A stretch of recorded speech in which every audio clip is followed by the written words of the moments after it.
ये जो leader of the opposition है राहुल गांधी सर, ये अर्बन नक्सल की तरह बिहेव करता है। Do you have no shame of selling India? You have sold our mother, Bharat माता. Do you have no shame? तो माई के लाल पैदा नहीं हुआ तो इस देश को खरीद सकता है, बेच सकता है। नेता प्रतिपक्ष राहुल गांधी बोले। नेता प्रतिपक्ष राहुल गांधी ने बहुत सारे ऐसे आरोप लगाए जिसका कि संसद का सत्र तो खत्म हो गया है, लेकिन बाहर उसका असर नजर आ रहा है। नेता प्रतिपक्ष राहुल गांधी की सदस्यता पर भी संकट दिखाई पड़ रहा है। तीसरी बार हार के बाद बहुत फ्रस्ट्रेशन में है। जब से ये लोकसभा का गठन हुआ है तब से वह कोई ना कोई विषय लेकर के आते हैं और उनको इस बात की कोई परवाह नहीं होती कि विषय क्या चल रहा है। जो विषय वह तय करके आते हैं उस पर बोलते हैं कि राहुल गांधी जी अब कॉलेज माइंडसेट से वो निकल नहीं पाए, जैसे कॉलेज के लड़के नहीं करते हैं उस टाइप की वो हरकतें संसद में कर रहे हैं। तो मुझे ऐसा लगता है 20-22 साल के बाद की जो एज होती है उससे उनका आगे वो बढ़ ही नहीं पाए। देखिए, आरोपों में तो दम है, क्योंकि वो आरोप सिर्फ राहुल गांधी नहीं लगा रहे हैं, पूरा विपक्ष ही उन सवालों को उठा रहा है, खासकर जो डील हुई है उसको लेके या एब्सेंट फाइल को लेके।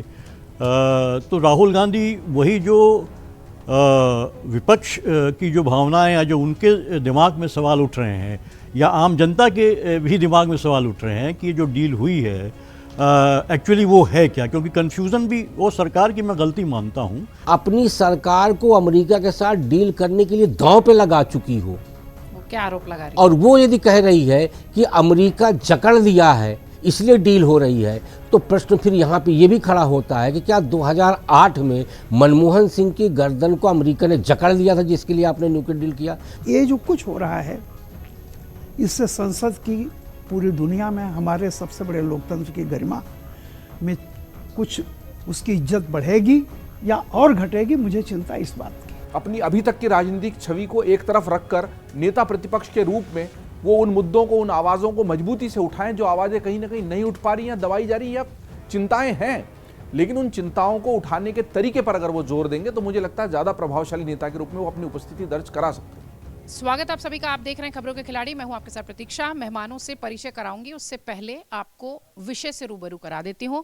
दरअसल विषय एक बार फिर संसद का बजट सत्र ही है।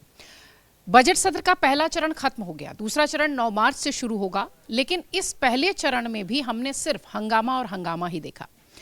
पिछले हफ्ते जब हमने देखा कि राज्यसभा में प्रधानमंत्री मोदी बोलते दिखाई पड़े तो विपक्ष के बहुत सारे सवालों का जवाब देते नजर आए। पिछली बार पिछले हफ्ते का हंगामा इसलिए हुआ कि नेता प्रतिपक्ष राहुल गांधी को बोलने नहीं दिया गया, लेकिन इस हफ्ते नेता प्रतिपक्ष राहुल गांधी बोले। नेता प्रतिपक्ष राहुल गांधी ने बहुत सारे ऐसे आरोप लगाए जिसका कि संसद का सत्र तो खत्म हो गया है, लेकिन बाहर उसका असर नजर आ रहा है। नेता प्रतिपक्ष राहुल गांधी की सदस्यता पर भी संकट दिखाई पड़ रहा है। राहुल गांधी का बयान, उनके आरोप और सरकार पर उसकी प्रतिक्रिया, आरोप प्रत्यारोप, जिस तरीके की पूरी स्थिति इस वक्त दिखाई पड़ रही है, इसके क्या मतलब और क्या मायने हैं? नेता प्रतिपक्ष राहुल गांधी क्यों फिर से सुर्खियों में है और उनकी सदस्यता को लेकर क्यों इस तरह के सवाल हो रहे हैं? ये और इस तरह के तमाम सवाल जो इस वक्त बजट सत्र के पहले चरण के पूरे होने के साथ ही आपके जहन में होंगे, उन सारे सवालों का जवाब लेने की कोशिश करेंगे हमारे तमाम वरिष्ठ पत्रकारों से। रामकृपाल सिंह जी हमारे साथ मौजूद हैं, पीयूष पंत जी हमारे साथ हैं, अजय सेतिया जी हैं, राकेश शुक्ल जी हैं, अनुराग वर्मा जी हैं, अमर उजाला डिजिटल के संपादक जयदीप कर्णिक जी भी हमारे साथ हैं। शुरुआत मैं सोचती हूँ कि रवायत वैसे ही पूरी की जाए जैसे हमेशा होती है, रामकृपाल सर से। राहुल गांधी ने बहुत सारे आरोप लगाए हैं सर, सदस्यता पर किस तरीके का विशेषाधिकार हनन की बात कही गई, बहुत सारी, उस पर थोड़ी चर्चा करेंगे। सबसे पहले तो मैं चाहती हूं कि वो जिस तरीके के आरोप उन्होंने लगाए हैं उसमें आप कितना दम देखते हैं? आपने अभी कहा कि संसद के बजट सत्र, मैं समझता हूं कि अब बजट सत्र का महत्व उतना नहीं है, अब मामला संसद पर है, क्योंकि संसद में जो कुछ भी हुआ है, जो कुछ हो रहा है, वो एक ऐसी लेवल पर पहुंच गया है जहां से या तो उस पर कोई विराम लगेगा या फिर वो संसद, जिसको कहते हैं कि सबसे बड़ा लोकतंत्र दुनिया का, और जिसकी संसद में जो कुछ हो रहा है, अगर वो उसके आगे और पतनशील हुआ तो फिर क्या होगा इसका कोई अंदाज लगाना मुश्किल है। मैं सिर्फ एक चीज़ कह रहा हूँ कि कभी मिर्ज़ा गालिब ने कहा था कि हर एक बात पे कहते हो तुम कि तू क्या है, तुम ही कहो ये अंदाज़े गुफ्तगू क्या है। और दाग दहलवी ने लिखा था कि इश्क की जब गुफ्तगू होने लगी, आपसे तुमसे तू होने लगी। एक ने तो खैर अच्छा कहा कि वो है, बट मिर्ज़ा गालिब का जो अब मैंने लोकसभा में देखा था, सड़क पर तो लोग तू तड़ा की भाषा बोलते थे पहले पॉलिटिशियन, लेकिन अब जो संसद में हो गया है, अब वो तुमसे तू पर आ गया है। इसके नीचे मुझे नहीं लगता कि कोई जगह होगी। तो आरोप सही है या गलत वो तो एक बात की है, लेकिन संसद का जिस तरह से स्तर गिरा है, और मैं दोनों पक्षों को कह रहा हूँ, राहुल जी जिस तरह से तू तड़ाक की भाषा बोलते थे, मुझे नहीं याद है कि संसद में उन्होंने बोला था, लेकिन बाहर तो कई बार मैंने सुना है कि वो मारा जाएगा, उसको डंडों से मारेंगे, वो भाग गया भी वही बोल रहा है वैसे ही। लेकिन निशिकांत दुबे ने सदन में कहा है कि वो ऐसा है, ऐसा बोलता है, करता है, जाता है। नॉर्मली मैंने सदन में अब तक के इतने उसमें मैंने नेता प्रतिपक्ष के प्रति या नेता प्रतिपक्ष के मुंह से और उनके लिए भी इस तरह के शब्द हमने संसद में कभी नहीं सुने थे। बात आरोप जो लगाए जाते हैं उसका एक नियम है, जिस तरह से अब जो चीज़ें गई हैं, सब्सटेंटिव मोशन लाया गया है। बीजेपी ने पहले कहा था प्रिविलेज मोशन लाएंगे, तो उसमें एक दिक्कत ये होती, मुझे जैसा लगता है कि प्रिविलेज मोशन में पार्लियामेंट में अभी लोकसभा में कोई प्रिविलेज कमेटी बनी ही नहीं है। तो प्रिविलेज मोशन अगर लाते भी किस कमेटी के पास जाते? नहीं, तो सारे यही विषय उठते, उसमें एपस्टीन फाइल उठती, उसमें नरवणे का यही सब सारी चीज़ें इस पर चर्चा होती, फिर वही होता। तो मुझे लगा है कि ये बहुत सोच समझ करके लाया गया है। आर्टिकल 352 या 353 भी, हाँ 53 भी, 2 सब्सटेंटिव मोशन में जो स्थिति है उसमें वो तमाम चीज़ें जो राहुल गांधी ने कही हैं वो सब लाई जाएंगी और विषय केंद्रित होगा राहुल पर ही। अब वो क्या होता है आगे नहीं होता है, और उस पर वोटिंग का भी प्रोविजन है। हालांकि इन्होंने कहा सदस्यता खत्म की जाए, इस हाउस से तो हो सकता है, पहले भी हुआ है। आपको याद होगा कि एक चैनल आज तक पर जब पहले घूसखोर, मतलब ये सवाल पूछने के एवज में जो पैसा लेते थे, कैश फॉर वोट, वो आज तक नहीं, वो कैश फॉर क्वेश्चन था। वो सवाल हम उठाएंगे इसके लिए पैसा लेते थे। 8 सांसद एमपी जो है निलंबित किए गए, वो 10 सस्पेंड किए गए थे। इसमें 2 मांग है कि इनको आजीवन प्रतिबंध लगाया जाए। अब संसद आजीवन प्रतिबंध लगाने का कोई संसद के पास अधिकार नहीं है, वो तो एक अलग की बात है कि इस सेशन से आप बाहर कर सकते हो। लेकिन ये सब सारे मामले दूसरे ढंग के हैं। मेरा ये कहना है कि मैं दुखी इस बात का हूँ कि अगर मान लीजिए कि राहुल ने कहा भी था, तो जिस तरह से निशिकांत जी ने कहा उस पर मुझे दुख है कि अगर आप टिट फॉर टैट पर ही चलेंगे तो फिर तो वही है ना कि जो एक न्याय शास्त्र में एक कहावत है कि जिसे न्याय चाहिए उसे थोड़ा बेदाग दिखना चाहिए। One who seeks remedy must come with clean hands. तो मुझे लगता है कि मेरा व्यक्तिगत यह है कि इस तरह से आप लाते उसको मोशन को, लेकिन जिस भाषा का प्रयोग किया गया है, अब उसमें वो कहेंगे कि राहुल प्रधानमंत्री के लिए बोलते थे तो हम नहीं बोला है। तो मेरा मतलब यह है कि देखिए, इस छीछा लेदर में व्यक्तिगत नुकसान तो किसी का हो सकता है। मीडिया ट्रायल में हमेशा होता है कि मीडिया ट्रायल में नुकसान और फायदा होते हैं। अब्दुल रहमान अंतुले अंत में बेदाग छूट गए लेकिन मुख्यमंत्री कुर्सी चली गई, खुराना जी बेदाग रहे लेकिन कुर्सी चली गई। ऐसे तमाम मामले आपको मिलेंगे कि मीडिया ट्रायल में बहुत कुछ हो गया। लेकिन सवाल इस बात का है कि ये जो कुछ हो रहा है इससे संसद की पूरी दुनिया में, हमारे सबसे बड़े लोकतंत्र की गरिमा में कुछ उसकी इज्जत बढ़ेगी या और घटेगी, मुझे चिंता इस बात की। पहले दौर में हम राहुल के आरोपों की बात कर लेते हैं, फिर जब दूसरी बार आपके पास आएंगे तब हम राहुल की सदस्यता पर बात करेंगे। अजय सर। राहुल ने एक के बाद एक बहुत सारे आरोप लगाए। हालांकि फिलहाल सत्र खत्म हो गया, लेकिन यह है कि उसका जवाब, उसकी प्रतिक्रिया लगातार अभी भी जारी है और वो दिखेगी, अभी लंबे समय तक नजर आएगी, क्योंकि राहुल के आरोप गंभीर हैं। राहुल जिस तरीके से यूएस डील को लेकर बोलते हुए नजर आए, डेटा बेच दिया गया, देश बेच दिया गया, वगैरह वगैरह, इस तरीके की बातें, और वो भी सीधे प्रधानमंत्री पर हमला। क्या पिछली बार भी हम चर्चा कर रहे थे तो एक बात निकल कर आई थी कि राहुल व्यक्तिगत जवाब देने में शायद ज्यादा इंटरेस्टेड हो गए। ये सारे आरोप भी आप उसी एंगल से देख रहे हैं? देखिए, राहुल गांधी मुझे लगता है कि लगातार तीसरी बार हार के बाद बहुत फ्रस्ट्रेशन में है। जब से ये लोकसभा का गठन हुआ है तब से वह कोई ना कोई विषय लेकर के आते हैं और उनको इस बात की कोई परवाह नहीं होती कि विषय क्या चल रहा है। जो विषय वह तय करके आते हैं उस पर बोलते हैं। इससे क्या नियमों की अवहेलना हो रही है। सिस्टम पूरा जो है संसद का ठप हो गया है। जिस प्रकार संसद चला करती थी, सौहार्दपूर्ण वातावरण में होती थी, अगर टकराव भी होता था तो स्पीकर के कमरे में बैठ करके उसको हल कर लिया जाता था।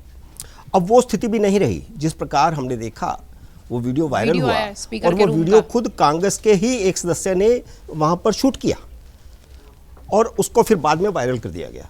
और लोकसभा स्पीकर के चैम्बर में या राज्यसभा के सभापति के चैम्बर में हमेशा बात बैठकर होती रही है। कभी इस प्रकार भीड़ नहीं गई और कभी इस प्रकार खड़े होकर के बात नहीं हुई। अगर मान लो 20 लोग बुला लिए जाते हैं तो उस चैम्बर में नहीं, फिर उसको एक कॉन्फ्रेंस रूम में बैठ करके स्पीकर बात करते हैं। लेकिन जो कुछ हुआ है वह मैं समझता हूँ 1952 से जब से लोकसभा का गठन हुआ है, ऐसी घटना पहले कभी देखने को नहीं मिली थी और यह प्रयोजित थी। वहां से कई बार इशारे किए जाते रहे कि आप ये बोलिए, आप ये करिए, आप ये करिए। ये सब चीजें भी रिकॉर्ड है। तो कुल मिलाकर के मैं समझता हूं कि बदमज़गी फैलाने की पूरी योजना बनाई गई थी। और फिर जो लोकसभा में हुआ, जिस प्रकार महिलाओं को वहां पर भेजा गया, इससे पहले तो खैर हमने यह भी कभी नहीं देखा था कि विपक्ष का नेता कभी अपने सांसदों को उकसा रहा हो कि वे वेल में जाए। ये भी कभी नहीं देखा था। कभी वेल में सांसदों को भी वो बोल रहे थे हाँ, कि आप जाइए। ये भी ये तो खैर हम कई सालों से ही देख रहे हैं जब से कांग्रेस विपक्ष में है। लेकिन अब तो खुलेआम होने लगा है। खुलेआम ये कहा जा रहा है कि वेल में जाओ, ये करो, वो करो। ये स्ट्रेटजी बनाई जाती है कि प्रधानमंत्री के इर्द गिर्द आप घेरेबंदी कर लो। सवाल ये नहीं था कि प्रधानमंत्री की घेरेबंदी हो गई तो उससे कुछ प्रॉब्लम हो जाएगी। प्रॉब्लम तब होनी थी जब सत्ता पक्ष के लोग आकर के वहां पर उनको हमला करते हैं उन पर, तो वहां पर जो है निश्चित रूप से मारपीट हो जानी थी, जैसी उत्तर प्रदेश विधानसभा में हुई थी। तो उसको बचाने के लिए ये किया गया। अब मैं नहीं जानता कि स्पीकर ने कहा या प्रधानमंत्री ने खुद ही सोचा कि ये ठीक नहीं होगा। जो भी है, स्पीकर ने तो दावा किया है कि मैंने उनको कहा कि मैंने रोका। लेकिन मैं समझता हूं कि दोनों की बुद्धिमत्ता थी, स्पीकर की भी और प्रधानमंत्री की भी।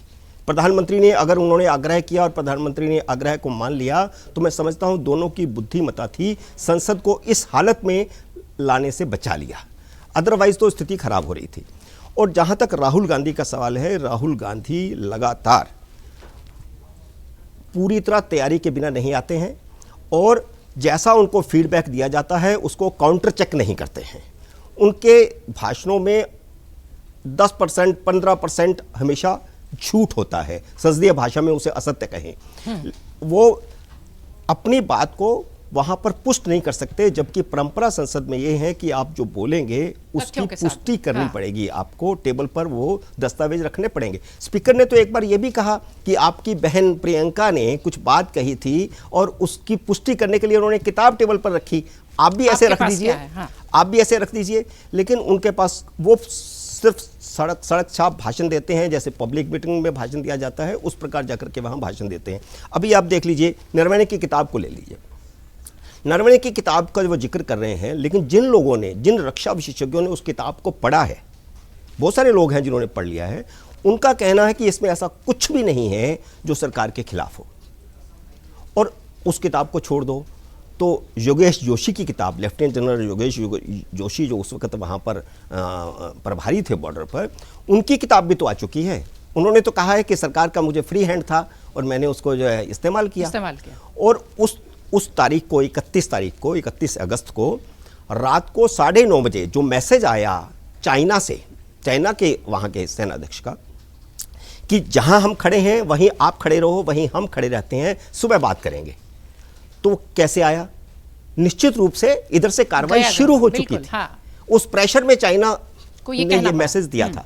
तो इसका मतलब ये है कि ऐसा नहीं है कि जो नरवणे ने अगर लिखा है तो वो पूरी तरह सत्य भी हो सकता है, हो या ना हो। तो किताब छपी नहीं थी, अब किताब छपी है। जैसे ही एफआईआर दर्ज हुई तुरंत जो है राहुल गांधी ने ट्रैक बदल लिया। जैसे कि शुरू, क्योंकि नरवणे ने भी कह दिया और प्रकाशक ने भी कह दिया किताब नहीं छपी, और किताब उन्होंने लहराई है। तो किताब कहाँ छपी? क्या रात को नेशनल हेराल्ड के ऑफिस में छपी है या कहाँ से छपी? अवैध रूप से छपी है। तो अब वो राहुल गांधी इसमें भी फंसेंगे, ये उनको उसका सामना करना पड़ेगा। पुलिस निश्चित रूप से जो केस दर्ज हुआ है तो पूछताछ करेगी। नरवणे को भी बुलाया जाएगा, प्रकाशक को भी बुलाया जाएगा, इनको भी बुलाया जाएगा कि ये किताब आपके पास आई कहाँ जब छपी नहीं है। और प्रकाशक कह रहा है कि सारे उसके छापने के अधिकार मेरे पास हैं। अब आइए आप डील पर, अमेरिका के साथ जो डील हुई उसके पूरे अभी तक तो साफ ही नहीं हुआ है कि कहाँ है क्या है। अभी तक सिग्नेचर तक नहीं हुए हैं उस पर, उसमें चेंजेस हो रही हैं लगातार। पहले आया कि ये समझौता हुआ, उसके बाद फैक्ट शीट आई, और फैक्ट शीट के बाद भी धीरे धीरे चीज़ें चेंज हो रही हैं। तो उस पर यह कह देना कि आपने जो है देश को बेच दिया, ये बहुत बड़ी बात है। इस तरह की भाषा इस्तेमाल नहीं की जा सकती और नहीं करनी चाहिए, खासतौर से नेता प्रतिपक्ष। अनुराग सर, जब उन्होंने राहुल गांधी ने अपना संबोधन शुरू किया तो शुरुआत में वो जूडो की टैक्टिक्स और पता नहीं क्या क्या बता रहे थे कि ऐसे आप ग्रिप बना सकते हैं, ऐसे बच सकते हैं, ऐसे जा सकते हैं, और उसके बाद वो पूरी कहानी गढ़ते गढ़ते फिर आ गए उसी पर कि ये देश को बेच दिया गया, ये सही नहीं हुआ, मैं किसानों के साथ खड़ा हूँ, और तथ्य और डेटा के नाम पर उनके संबोधन में कुछ नहीं था। अमित शाह ने उन्हें कहा भी कि जो भी इनका भाषण लिखता है मैं उससे अनुरोध करना चाहूँगा कि थोड़ा तथ्य वथ्य भी इनके भाषण में लिख दिया करे। राहुल गांधी का पूरा आरोप, पूरा संबोधन, जिसके लिए पिछले हफ्ते बहुत हंगामा हुआ, कैसे देख रहे? देखिए प्रतीक्षा जी, मैं 3 लोकसभा सत्रों की बात करता हूँ। ये पूरा जो अभी जितना भी सत्र चला है वो भेंट चढ़ गया नरवणे जी की काल्पनिक पुस्तक के ऊपर, और Trump India America trade deal की भी जो काल्पनिक उसके पीछे स्टोरी है उसकी भेंट चढ़ गया। इसके पहले था विंटर सेशन, वो भेंट चढ़ गया वोट चोरी, और कुत्ते की भेंट चढ़ गया कि वो रेणुका चौधरी जी वो कोई एक सड़क से कुत्ता उठा के, जो उन्होंने बताया, वो संसद के अंदर ले आई। तीसरा मॉनसून सेशन भेंट चढ़ गया ऑपरेशन सिंदूर में, वो जो पाकिस्तान बात कर रहा था वो आप पार्लियामेंट में बैठ के बात कर रहे हो कि राफेल गिरा दिए गए और हमारी सेना को समझौता करना पड़ा। मतलब जो जितनी एब्सर्ड बातें हो सकती थी सब करी गई। तो ये 3 मैं उदाहरण दे रहा हूं कि 3 जो सेशन थे वो किस तरह से राहुल गांधी जी की, अब मैं उसको ट्रिक कहूंगा या मैं उनकी गलती कहूं या उनकी मैं बेवकूफ़ी करूं, मुझे नहीं पता, लेकिन फिलहाल इनमें कुछ भी था इन तीनों में से जिसमें 3 सत्र भेंट चढ़ गए। अब भेंट चढ़ने में फायदा किसे हुआ?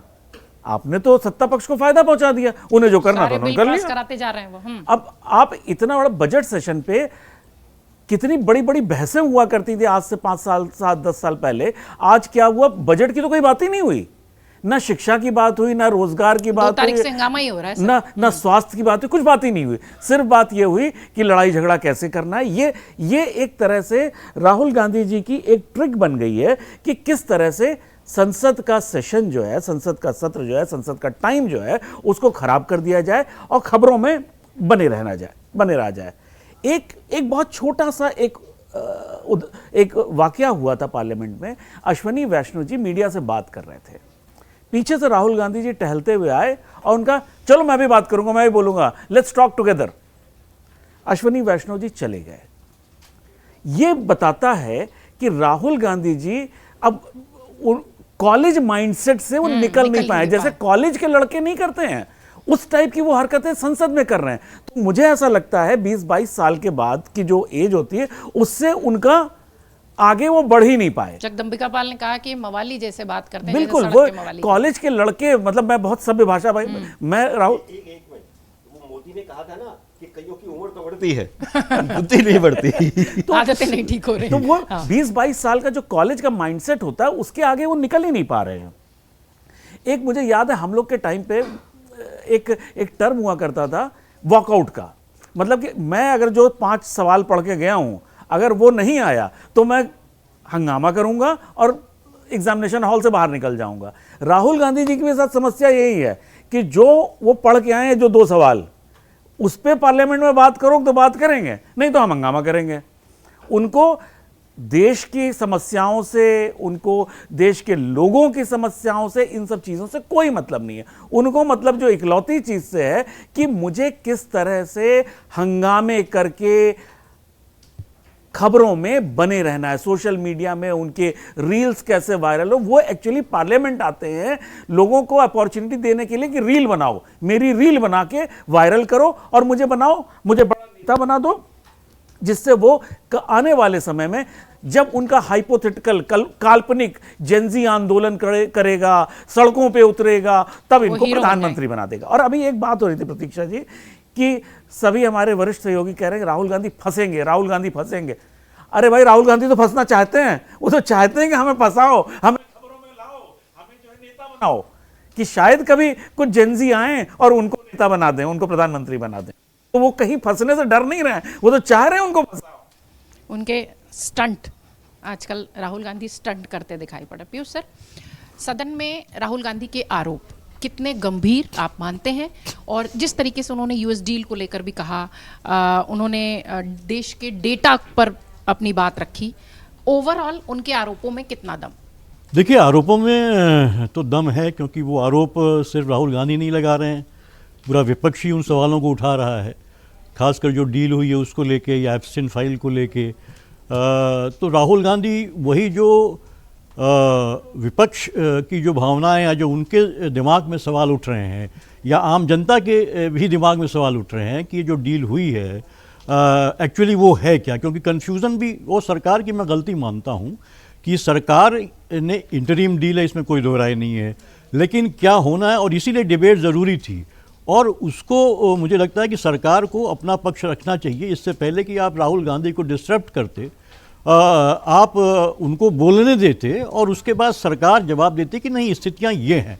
और देखिए हुआ क्या कि उसके बाद जब ये डिबेट चली, राहुल गांधी ने विपक्ष के जो नेता हैं उनके उसके रूप में सवाल उठाया गया। इसके बाद फिर एक ड्राफ्ट में जो एक संशोधन हुआ, वो चीज़ें आई कि उसमें अमेरिका ने ये भी कहा, अब वो किस तरफ से हुआ, अमेरिका पे दबाव आया या इंडियन गवर्नमेंट पे आया, कि ये आया कि साहब कि अब जो है कि पहले ये था कि जो 5 इयर्स में $5 बिलियन का जो है आपका ट्रेड होना था, यहाँ इंपोर्ट होना था, उसको उन्होंने कहा था they are committed to it, India is committed to it, but उसको लैंग्वेज चेंज किया गया। और टैरिफ को लेके भी तो ये तमाम चीज़ें हो रही हैं। अगर ये दबाव नहीं बनेगा, ये बातें नहीं आएंगी कि हाँ जनमानस में क्या सवाल उठ रहे हैं और क्या कन्फ्यूज़न है, तो इस तरह के अभी जो, क्योंकि मार्च में फाइनल एग्रीमेंट होना है, इनकी डील पे साइन होना है, उसके पहले अभी इंटरीम है, तो उसमें ये तमाम चीज़ें, इसमें एडजस्टमेंट के स्कोप है। वो स्कोप तब होगा जब आप इनको पॉइंट आउट करेंगे। पॉइंट आउट कौन करेगा? विपक्ष करेगा, क्योंकि वो जनता की बात सुन रहा है, वो किसानों की बात सुन रहा है, वो मजदूरों की बात सुन रहा है, वो आम जनता की बात सुन रहा है, वो जो है टेक्सटाइल वर्कर्स की बात सुन रहा है। उसके दिमाग में क्या चल रहा है, हो सकता है कि गलत भी हो, लेकिन ये सरकार का काम है कि वो इसको एक्सप्लेन करे। लेकिन सरकार ये मौका खो दे रही है, क्योंकि वो लगातार जो है कि जो एलओपी है उनको अपनी बात नहीं रखने देती है और डिस्रप्शन होता रहता है। वो कोई चलिए मान लीजिए वो गलत चीज़ उठा रहे हैं, लेकिन ये बात भी सही है कि जो पहले 4% से अब जो है 18% बात आ गई है, वहीं पे बांग्लादेश के लिए 0% हो गया टेक्सटाइल में। तो ये सब चीज़ें हैं, तो ये अब इसको कन्फ्यूज़न कौन दूर करेगा? सरकार करेगी। तो सरकार वो डिबेट होने देती और इन चीज़ों को अपनी तरफ से उनके जो भी कन्फ्यूज़न राहुल गांधी अगर पैदा कर रहे हैं या वो सही डेटा नहीं दे रहे हैं, तो ये सरकार का काम बनता है कि वो उसको एक्सप्लेन करे, न कि सिर्फ उन पे एलिगेशन लगा दे और कह दे कि साहब इनको तो कुछ नहीं आता, ये नहीं आता है। वो वही बात कह रहे थे जो जनता के दिमाग में है। क्योंकि देखिए आप क्या हुआ, सरकार भी क्लियर नहीं रही। ये बात तमाम अखबारों में भी आई कि जो ट्रेड कॉमर्स मिनिस्टर है उनसे पूछा गया तो उन्होंने शिफ्ट कर दिया जो है आपके क्या नाम विदेश मंत्री की तरफ। विदेश मंत्री से पूछा गया तो उन्होंने कहा कि साहब ये जो कॉमर्स मिनिस्टर से आप पूछिए जो है। तो खुद सरकार को क्लियर नहीं था, तो कन्फ्यूज़न वहाँ से पैदा हो रहा था। और अगर उस पर एलओपी जो है सवाल उठाता, ये उसका ड्यूटी है, उसका काम है एज ए विपक्ष नेता के रूप में और एक सांसद के रूप में कि वो इन जो कन्फ्यूज़न चल रहा है सरकार की तरफ से, वो चाहे कि सरकार क्लियर करे इस बात को। तो मुझे लगता है कि सरकार भागती रही और हुआ क्या है, देखिए प्रतीक्षा जी, कि सरकार मोदी हो गई है और जो है कि विपक्ष राहुल गांधी हो गया है। इंडिविजुअल फाइट शुरू हो गई है और इसके लिए बहुत ज़्यादा मुझे लगता है कि दोनों का ही दोष है, विपक्ष का भी दोष है और जो है कि वो सरकार का भी दोष है कि ये सरकार कर रही है, ना कि मोदी जी कर रहे हैं। लेकिन अब मोदी जी ही बन जाते हैं सेंटर में, इधर राहुल गांधी बन जाते हैं, तो फिर पर्सनल हो जाता है मामला। अब देखिए जो नरवाने वाली किताब वाली बात थी वो क्यों आई, उसके पहले बीजेपी सांसद जो साउथ से हैं उन्होंने एक सवाल उठाया और गांधी परिवार पर बहुत सी बातें उन्होंने कही। उन्होंने उनको ये तक कहा, एलिगेशन लगाया कि जो सेना के प्रति और देश के प्रति ये देश विरोधी काम करते हैं और तमाम चीज़। उसके जवाब में राहुल गांधी ने वो कोट किया इस किताब को और कहा कि नहीं साहब, ये गलती इस सरकार से भी हुई जिन्होंने इस तरह छोड़ दिया सेना के चीफ को वहाँ पे। तो कौन इसके लिए दोषी कौन है, क्या ये सरकार भी नहीं है? वो था सिंपल से, उसको होने दिया जाता और सरकार उस पर बताती कि नहीं ऐसा ऐसा क्यों हुआ था और क्यों हमने ये स्टैंड लिया था। मुझे लगता है वो ज़्यादा पॉजिटिव होता, सकारात्मक होता, सरकार के पक्ष में होता। लेकिन वो एक इस तरह का एक माहौल पैदा हो गया, इसमें एलिगेशंस, काउंटर एलिगेशंस, और जैसे रामकृपाल जी कह रहे थे, बहुत सही बात कह रहे थे कि जिस तरह की बातें हो रही हैं, हमने जो संसद देखी है, खासकर रामकृपाल जी ने, हमने सबने देखी, डिबेट्स देखी वहाँ पे होते हुए, जो सांसदों का व्यवहार है वो होते हुए देखा, उनकी भाषा देखी है, वो किस तरह से एलिगेशन नहीं लगाते हैं बड़ी परिमार्जित तरीके से। आप जो है कि वाजपेयी जी का, लेकिन सुषमा स्वराज जी कहती थी बातें बहुत, लेकिन इस खूबसूरती के साथ की बात भी। लालू जी जो मजाक करते थे और वो तंज भी कस देते थे, लेकिन भाषा की एक परिमार्जित होती थी, वो लगातार इस तरह गिर रहा है। और ये चिंता का विषय है, रामकृपाल जी कह रहे थे, न केवल जो है कि जो सांसद वहाँ हैं, हम देशवासियों के लिए भी, हम पत्रकारों के लिए भी, कि हम ये कौन सा मॉडल दे रहे हैं, ये हम क्या दिखा रहे हैं। मतलब ये गली मोहल्ले के टाइप का जो होता है उस तरह का चल रहा है मामला, ये चिंता का विषय है। और मुझे लगता है इसमें जिम्मेदारी है तो दोनों की है, पक्ष विपक्ष। लेकिन विपक्ष सवाल उठाता है तो आपको उसको सुनना चाहिए। मेरा ये मानना है, लोकतंत्र और संसदीय प्रणाली तभी मजबूत होगी, तभी बची रहेगी कि आप विपक्ष को सुने धैर्य के साथ, वो जो गलत कह रहा है उसका जवाब दे। और इसीलिए पूरी जो बिजनेस ऑफ द हाउस है उसी तरह से बनाई जाती है कि पक्ष विपक्ष दोनों अपनी बात रखें। आप उसको काउंटर कीजिए डटे के साथ, आप सरकार का क्या स्टैंड है, विपक्ष कहाँ गलत बता रहा है, ये आप अपने भाषण में कहिए ना, न कि आप जो है कि डिस्टर्ब करके या उसको अभी देखिए जो एलओपी हैं राज्यसभा में, खड़गे साहब, उन्होंने क्या कहा कि मेरा अधिकतर पोर्शन उसमें जो सरकार की आलोचना के थे वो हटा दिए गए वहाँ से जो है। तो इस तरह की शिकायत अगर आप लगातार आती रहेंगी तो निश्चित रूप से जो एक फ्रस्ट्रेशन पैदा होगा विपक्ष में, क्योंकि वो चाहता है कि हमारी बात भी तो आए। और अगर आप उस पर जो है कि एक तरीके से रोक लगा देंगे, जजमेंट स्पीकर का होता है या जो चेयरमैन है of the house, upper house, उसका होता है, लेकिन वो पार्टीजन नहीं होना चाहिए। हो क्या रहा है कि हम लगातार इसको देख रहे हैं कि एक पार्टीजन वे में ये सब काम हो रहे हैं। चेयर जो है is not above the board, ऐसा दिखाई देता है। स्थितियाँ वहाँ से थोड़ी गड़बड़ हो रही हैं। नियम तो सर थोड़ा मानना पड़ेगा ना, जहाँ है वहाँ का नियम तो मानना पड़ेगा। राकेश सर, राहुल का पूरा बयान, उनका प्रियंका से कंपैरिजन, क्योंकि स्पीकर ने यह भी कहा कि भाई प्रियंका भी जब अपनी बात रखती हैं तो वो तथ्य देती हैं, वो बात रखती हैं तो प्रमाण देती हैं, आप कुछ भी कहे जा रहे हैं। दोनों का कंपैरिजन और राहुल का बयान कैसे देख रहे हैं? पिछले सत्र में ये तुलना हुई थी, जब प्रियंका जी बोली थी तो ये तुलना हुई थी कि प्रियंका जी राहुल गांधी जी से बहुत अच्छा प्रेजेंट करती हैं सदन के अंदर, और उसमें ये माना गया था कि प्रियंका जी एक कदम आगे हैं राहुल गांधी जी से। इस बार हालांकि प्रियंका जी का कोई प्रेजेंटेशन नहीं हुआ सदन के अंदर, इस बार पूरा प्रेजेंटेशन राहुल गांधी का था। लेकिन जो लगातार देखने में मिल रहा है उसमें सबसे बड़ी चिंता ये है कि सदन को हाईजैक करने की जो प्रवृत्ति है वो बढ़ती जा रही है। चुनिंदा सांसद जो हैं वो पूरे सदन को टेक ओवर कर लेते हैं, और उसमें उन सांसदों के सामने बड़ी समस्या आती है जो इस प्रतीक्षा में रहते हैं कि हमें मौका मिलेगा और हम अपने क्षेत्र की बात रखेंगे। और मुझे लगता है उन जनता के साथ भी यही छल हो रहा है कि जो अपने सांसद से ये उम्मीद रखते हैं कि सत्र शुरू हो रहा है, वो जाके हमारे क्षेत्र की बात रखेंगे। तो यहाँ पे जो पूरी पॉलिटिक्स है वो दो चीज़ों पे चल रही है, ड्रामा और हंगामा। तो सदन के अंदर ड्रामा होता है, फिर सदन के अंदर और सड़क तक दोनों जगह हंगामा होता है। ये एक लगातार ट्रेंड बनता जा रहा है, जो मुझे लगता है कि स्वस्थ संसदीय प्रणाली के लिए बिल्कुल ठीक नहीं है।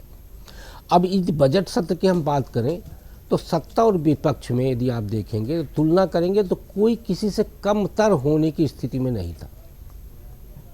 विपक्ष भी अपनी तरीके से कोशिश कर रहा था कि हम आगे दिखें, तो सत्ता पक्ष के भी कुछ लोग ये दिखाने का प्रयास कर रहे थे कि हम कैसे पीछे रहेंगे। और उन सबको जानते हैं सांसदों को कौन कैसा है। लेकिन सबसे जो कहना चाहिए कि खतरनाक स्थितियां थी वो थी स्पीकर का स्टेटमेंट। मैं तो उसको मानता हूँ।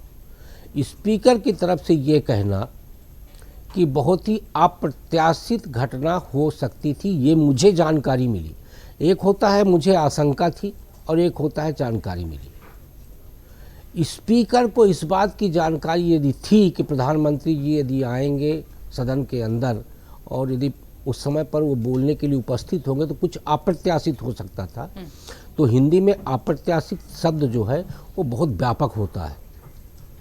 तो स्पीकर साहब की पहली जिम्मेदारी ये होती है कि वो इस बात की तफ्तीश कराएं, इस बात की जांच कराएं कि जो जानकारी उनको मिली थी वो जानकारी कितनी सही थी।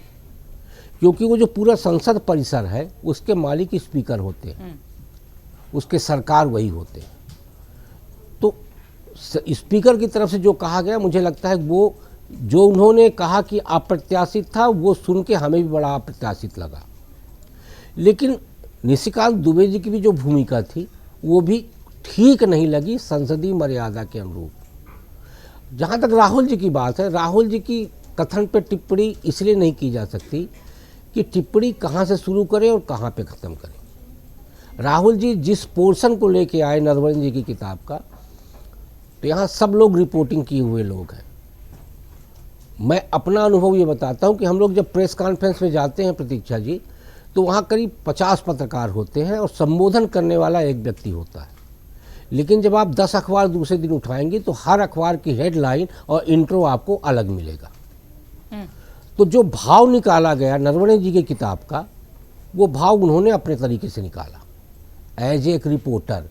तो उन्होंने वो 4 लाइन निकाला कि 8:15 से 10:30। अरे भाई, जो हम प्रक्रिया जानते हैं, जो हम सरकार को कवर किए हैं, जो 8:15 से 10:30 का पीरियड आपने निकाला और कहा कि यहाँ से कहा गया कि आप जो ठीक लगे वो आप करो। 8:15 से 10:30 के बीच में इमरजेंसी मीटिंग हुई होगी, जो एक प्रक्रिया होती है, और उसमें तय किया गया होगा कि आज जो परिस्थितियां जमीनी वहाँ पे हैं डोकलाम में, उस स्थिति में हमें क्या करना चाहिए। हमें अंतर्राष्ट्रीय रिश्तों का भी ध्यान रखना है, हमें संयुक्त राष्ट्र का भी ध्यान रखना है, और हमें भारत की प्रतिष्ठा का भी ध्यान रखना है। इस बीच डिप्लोमेटिक टॉक्स भी हुई हाँ, बातचीत भी होती है, कूटनीतिक बातचीत भी होती है। तो ये जो 8:15 से 10:30 के बीच का जो टाइमिंग है, तो पता चला जनरल नरवणे का फोन आता और इधर से कह दिया जाता कि आप जो ठीक समझे और करें। तो प्रश्न यही उठता कि क्या भारत के पास इतनी समझ नहीं है कि हमें यदि चीन के साथ युद्ध लड़ना है, क्या परिस्थितियां करना है, दुनिया के साथ हमारे क्या रिलेशन होंगे। देखिए, प्रश्न तो दोनों तरह से खड़े होंगे। तो इसलिए मुझे लगता है ये प्रश्न खड़ा करने की बजाय, क्योंकि आप सत्ता में रह चुके हैं, तो सत्ता में रहते हुए आपको ये अनुभव होना चाहिए कि हमें कहाँ पे प्रश्न करना चाहिए। तो मेरा मानना ये है कि विपक्ष की जिम्मेदारी और अधिकार दोनों है कि सत्ता पक्ष से सवाल करे, लेकिन विपक्ष को इस बात का भी ध्यान रखना चाहिए कि वो सवालों के घेरे में ना आए, क्योंकि विपक्ष का सवाल तब पुष्ट होगा जब वो सवालों के घेरे में नहीं आएगा। फिर जो जकड़न के ट्रेड डील पे बात की जा रही है, जो उन्होंने ग्रिप का बताया, तो मैं लेफ्ट पार्टी कवर करता था। यूपीए 1 में लेफ्ट पार्टी जो जिनके समर्थन से केंद्र की सरकार चल रही थी, कांग्रेस के नेतृत्व वाली, उस समय पर माननीय प्रधानमंत्री मनमोहन सिंह जी की तरफ से न्यूक्लियर डील की गई अमेरिका के साथ। लेफ्ट ने कहा कि ये भारत को बेचने की साजिश है, कांग्रेस सरकार भारत को बेचना चाहती है अमेरिका को, और कांग्रेस कह रही थी और सरकार कह रही थी कि नहीं, ये न्यूक्लियर डील भारत के लिए फायदेमंद साबित होगा। तो जो पार्टी अपनी सरकार को अमेरिका के साथ डील करने के लिए दांव पे लगा चुकी हो, वो क्या आरोप लगा रही है? और वो यदि कह रही है कि अमेरिका जकड़ दिया है इसलिए डील हो रही है, तो प्रश्न फिर यहाँ पे ये भी खड़ा होता है कि क्या 2008 में मनमोहन सिंह की गर्दन को अमेरिका ने जकड़ लिया था जिसके लिए आपने न्यूक्लियर डील किया? तो मैं सिर्फ यही कहूँगा कि सत्ता पक्ष से सवाल करिए, लेकिन आप खुद सवालों से न घिरे, इस बात का विपक्ष को ध्यान रखें। जिस तरह के आरोप राहुल गांधी लगाते दिख रहे हैं, उसके बाद सदन के स्पीकर भी कह दे रहे हैं कि भाई ये तरीका ठीक नहीं है। आप इस तरीके की बातें करते हो, जनता के मुद्दे नहीं रखते हो, बिना तथ्य की बातें करते हो, फिर जनता के बीच में जाते हो, वोट नहीं मिलता तो फिर आप कहते हो वोट चोरी हो गया। तरीके शब्द पर ही मुझे लगता है फोकस करना चाहिए। सभी लोगों ने अपनी बात भी रखी, किसी ने ये नहीं कहा कि ये मुद्दा नहीं उठना चाहिए, तरीके पर ही सवाल है। आप राष्ट्रपति के अभिभाषण के जवाब में कोई भी बात अलग ही चल रही है पूरे सदन में और अचानक पुस्तक लहराने लगते हैं। आप उस पुस्तक को प्रस्तुत करने का अगर अनुमति मांग कर और फिर विस्तृत तरीके से उस पर एक अलग से चर्चा रखते, बात करते तो चल जाता। और मैं शुक्ला जी की बात से इसके कई पक्ष हो सकते हैं। जब युद्ध होता है उस वक्त किस तरह की परिस्थिति होती है और कैसे निर्णय लिए जाते हैं, हम ये यहाँ बैठकर नहीं तय कर सकते। और उन्हीं नरवणे साहब ने बहुत स्पष्ट बयान बाद में भी दे दिए हैं और दूसरे और सेनाध्यक्षों के भी बयान आ चुके हैं। मुझे लगता है कि इस पूरे मामले में वो गड़े मुर्दे उखाड़ने की कोशिश कर रहे हैं और ऐसा मुद्दा उठाए जिसमें सचमुच सरकार की, जैसे अमेरिका के साथ ट्रेड डील, ये सदन में उठनी चाहिए, क्यों नहीं? पर तरीका आप कह रहे हो देश भेज दिया, बिल्कुल तैयारी से आई आप तो जितने लोगों ने अमेरिका से ट्रेड डील की या रेसिप्रोकल टैरिफ लगाया, क्या सबने अपना देश भेज दिया? क्या ये माना जा सकता है कि इस वक्त इससे बेहतर कोई परिस्थिति नहीं थी और अगर आज हम ये समझौता नहीं करते तो कोई दूसरा नुकसान हमें भुगतना पड़ता है? ऐसा होता है कूटनीति में। तो हमको 18% पे शायद मजबूरी में समझौता करना पड़ा और अगर सरकार की वहां पर उंगली दबी है तो आप उसको उठा सकते हो, लेकिन आप किस तरीके से उठाते हो ये महत्वपूर्ण है।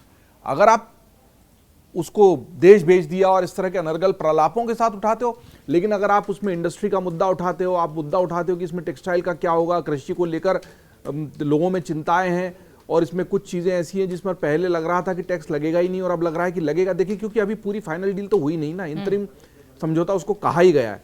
और जो मैंने पिछली बार भी कहा था, मैं उसी को रेखांकित करूंगा कि एक है ट्रेड डील जिसको लेकर ज्वाइंट स्टेटमेंट आया है और एक है एग्जीक्यूटिव ऑर्डर जो अमेरिका ने जारी किया है।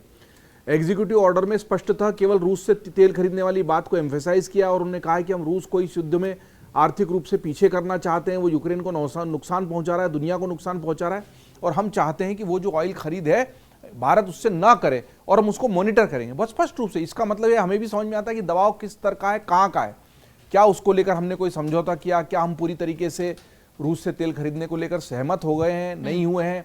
अभी उसके बहुत सारे डिटेल्स, बहुत सारे विस्तार से जानकारियां आना बाकी है। उसमें महत्वपूर्ण तथ्य ये जो बार बार चर्चा में 2-3 मुद्दे आ रहे हैं वो ये है कि आज हम $50 बिलियन का सामान अगर खरीद रहे हैं तो एकदम से 500 भी तो कैसे खरीदने लगेंगे, क्या खरीदने लगेंगे? क्या हमारा जो ट्रेड डेफिसिट है वो सचमुच उतना गहरा और बड़ा हो जाएगा? आज समझौता अंतरिम स्तर पर हुआ है और वो भी 5 सालों में होना है। अगर ऐसा सब कुछ एग्जीक्यूट होता भी है तो 5 साल तो अभी पूरा कार्यकाल भी ट्रंप के पास नहीं है। लेकिन ऐसी परिस्थिति जब दुनिया की बन जाए कि ट्रंप हर किसी को अपनी रेसिप्रोकल टैरिफ की दादागिरी से धमकाने पर आतुर हों, ग्रीनलैंड को खरीदने पर आतुर हों, ईरान को लगातार वो धमका रहे हों, वैसी स्थिति में मुझे लगता है कि हो सकता है सरकार के पास यही रास्ता था। लेकिन अगर सरकार बैकफुट पर कहीं भी दिखाई देती है तो विपक्ष के पास अधिकार है घेरने का, लेकिन घेरने का तरीका क्या हो? आप अगर सभापति के कक्ष में जाकर हंगामा कर रहे हैं, उसका जो वीडियो जारी होता है वो हमारा सिर शर्म से झुका देता है।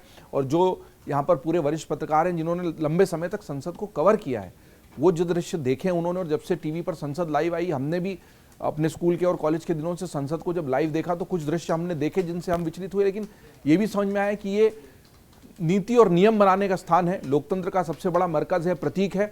और वहां पर अगर बौद्धिक उत्कर्ष, बौद्धिक विमर्श नहीं दिखाई देगा तो निश्चित तौर पर एक अच्छा प्रतिमान स्थापित नहीं हो रहा है, एक अच्छा प्रतीक नहीं गढ़ा जा रहा है। राहुल गांधी, मैं हर बार कह रहा हूं कि उनके पास बहुत सुनहरा मौका है अपनी अभी तक की राजनीतिक छवि को एक तरफ रखकर नेता प्रतिपक्ष के रूप में वो उन मुद्दों को, उन आवाज़ों को मजबूती से उठाएं जो आवाज़ें कहीं ना कहीं नहीं उठ पा रही हैं, दबाई जा रही हैं, चिंताएं हैं। लेकिन उन चिंताओं को उठाने के तरीके पर अगर वो जोर देंगे तो मुझे लगता है ज़्यादा प्रभावशाली नेता के रूप में वो अपनी उपस्थिति दर्ज करा सकते हैं। ऐसा है, 2 बातें यहाँ आई हैं जिनके बारे में वस्तुस्थिति भी मालूम होनी चाहिए। पहला, राहुल गांधी ने 2 मुद्दे उठाए, पहला नरवणे की किताब और बाद में उन्होंने भारत अमेरिका की डील को उठाया। ये दोनों ही मुद्दे गलत समय पर उठाए गए, गलत विषय पर बहस के दौरान उठाए गए। पहले राष्ट्रपति का अभिभाषण था तो राष्ट्रपति के अभिभाषण में ही बात होनी उनको चाहिए। बात होनी चाहिए थी। फिर बजट था तो बजट की ही बात होनी चाहिए थी। मैंने पहले भी कहा कि वह अपना विषय तय करके आते हैं, फिर उनको यह परवाह नहीं है कि संसद में क्या हो रहा है, वो उस पर बोलते हैं। नहीं, देखिए, नरवणे का जहां तक सवाल है, वो जो गांधी परिवार के, तब उसका जवाब उन्होंने दिया। पंत जी, नरवणे की जहां तक सवाल है, उसकी तैयारी राहुल गांधी पिछले 10 दिनों से कर रहे थे। वो तैयारी के साथ आए थे, उनको कोई मतलब नहीं था कि विपक्ष के सांसद ने क्या कहा है क्या नहीं कहा है, वो सुनते भी नहीं है, उनको पता भी नहीं होगा, जो आप बात कह रहे हैं उनको पता भी नहीं होगा। तो उन्होंने खुद ही वो जवाब दिया है, ऐसी बात नहीं है। लेकिन आप देखेंगे नहीं, क्योंकि आप राहुल गांधी को कटघरे में खड़ा करेंगे तो नहीं देखेंगे उस लेकिन नरवणे की किताब पर जिस प्रकार वो तैयारी करके आए, वो विषय नहीं था। संसद में एक सिस्टम है, नियम है, 167 के तहत आप नोटिस दीजिए, उस पर बहस करवाइए, स्पेशल समय मांगिए स्पीकर से कि हम इस पे बहस करवाना चाहते हैं। 167 इसीलिए नियम बना हुआ है, उसका नोटिस देते हैं। दूसरी बार भी जब डील के सवाल था तो वह उसका भी उनको नोटिस देना चाहिए था। बजट में उसका क्या मतलब है, वो एक तात्कालिक मुद्दा था, उस पर वो नोटिस देते हैं 167 सदस्यता पर भी सर बात कर लीजिए। दूसरी बात बांग्लादेश की, कि बांग्लादेश को 0% कर दिया है और हमें 18% किया गया है।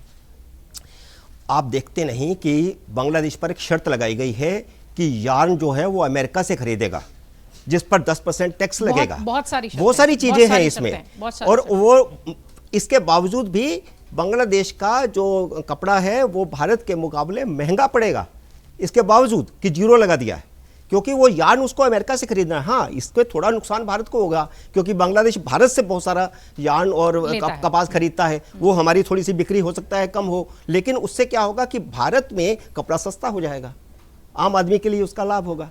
तो बहुत सारी चीजें होती हैं, इसमें कॉम्प्लिकेशंस होते हैं। आप बात अपनी रखी दें सर, मैं आ रही हूँ सर। आप राहुल की सदस्यता पर अपनी बात रख दें, जो उनको सब्सटेंटिव मोशन उनके लिए लाया गया है वो भी आप पूरा कर दें, फिर मैं आगे बढ़ूँ। मैं समझता हूं कि भारतीय जनता पार्टी भी इस मामले में फ्रस्ट्रेशन में आ गई है, क्योंकि लगातार 3 सत्र से वह संसद को नहीं चलने दे रहे। आपको याद होगा जब इस लोकसभा का गठन हुआ था तो पहले ही भाषण में राहुल गांधी ने कहा था कि हम जो चाहेंगे वो होगा, सरकार जो चाहेगी वो नहीं होगा। तो वो वही कर रहे हैं, भले ही बदमज़गी फैला रहे हैं, कुछ भी कर रहे हैं, विषय पर नहीं बोल रहे हैं और अटैकिंग मोड में हो रहे हैं। हमने भी विपक्ष के बहुत सारे नेता देखे हैं, नरसिम्हा राव को भी विपक्ष के नेता के तौर पर देखा है, वाजपेयी, अडवाणी, सुषमा स्वराज, अरुण जेटली, प्रणब मुखर्जी, इनकी तो तुलना न करें, लेकिन हमने सोनिया गांधी को भी देखा है। सोनिया गांधी भी विपक्ष की नेता इनसे बेहतर साबित हुई थी। हाँ, 1-2 बार उनका अटल बिहारी वाजपेयी के साथ टकराव हुआ, और टकराव की नतीजा ये निकला कि उससे पहले हमेशा ये होता था कि जब सत्रावसान होने वाला होता था तो विपक्ष का नेता भी बोलता था, प्रधानमंत्री भी बोलते थे, और उस लास्ट में जो बदमज़गी हुई उसकी वजह से ये परंपरा भी टूटी, उसके बाद स्पीकर बोलने लगे। लेकिन इसके बावजूद भी इतनी बुरी हालत नहीं हुई थी जितनी इस समय हो रही है, कि राहुल गांधी जो है किसी को बोलने नहीं देते, वो एक अपना एजेंडा बनाकर आते हैं, जैसे पार्क में टहलते हैं वैसे टहल रहे होते हैं। और आपको बताऊं, उनका व्यवहार विपक्ष के नेता के तौर पर अगर हम पिछले 40-50 साल में देखें तो ऐसा विपक्ष का नेता हमने तो नहीं देखा। 92 से मैं भी पार्लियामेंट कवर कर रहा हूं। तो अभी आपको एक उदाहरण देता हूं। राष्ट्रपति भवन में 26 जनवरी को भोज था शाम का, उस भोज में राहुल गांधी भी गए, सब लोग लाइन में खड़े थे, राष्ट्रपति का इंतजार कर रहे थे, प्रधानमंत्री भी आ गए थे, सिर्फ एक व्यक्ति था जो जाकर के चेयर पर बैठा था, और वो राहुल गांधी थे। और जब राष्ट्रपति आई उस समय संसदीय कार्य मंत्री ने उनको इशारा भी किया, लेकिन वो उठ के नहीं गए वहां पर। तो ये मतलब उनको देखना चाहिए कि इससे पहले जो विपक्ष के नेता रहे उनका सदन में क्या व्यवहार होता था, किस प्रकार वे बोलते थे, किस प्रकार की मर्यादा का ध्यान रखते थे, किस प्रकार प्रधानमंत्री का सम्मान करते थे, सत्ता पक्ष का। उन्होंने कह दिया कि मैं विपक्ष का नेता हूं, मुझे आपकी इजाज़त नहीं चाहिए स्पीकर को कहना। क्या कभी ऐसा हुआ है? कभी ऐसा हो सकता है? विपक्ष का नेता हो या कोई भी हो, उसको स्पीकर की इजाजत से ही बोलना पड़ेगा, यही नियम है। वरना तो ये जंगल का राज हो जाएगा, संसद भी जंगल जैसा बन जाएगा। लेकिन ऐसा कहना, इस तरह का घमंड, वो जो एक राज परिवार का घमंड होता है ना, वो उनके सिर पर सवार है। नहीं, यहाँ पे ये भी होता है कि कितने बार आप ठोक रहे उनको बोलने नहीं दे रहे करके विपक्ष के नेता को, तो वो क्या करेगा फिर? वो भाई आप बार बार रोक रहे हैं, नहीं इस पर आप नहीं बोल सकते, इस पे नहीं बोल सकते, ये नियम है। तो वो आप देखिए ना, हम पहले जो स्पीकर्स इस तरह से नहीं टोकते थे और जो है कि इतना नहीं करते थे। आज क्या हो रहा है कि निशिकांत दुबे सब कुछ बोल रहे हैं, उनको कोई नहीं टोक रहा है, उन्हें नहीं, उनके वो जो कह रहे हैं उसको नहीं एक्सप्लेन किया जा रहा है।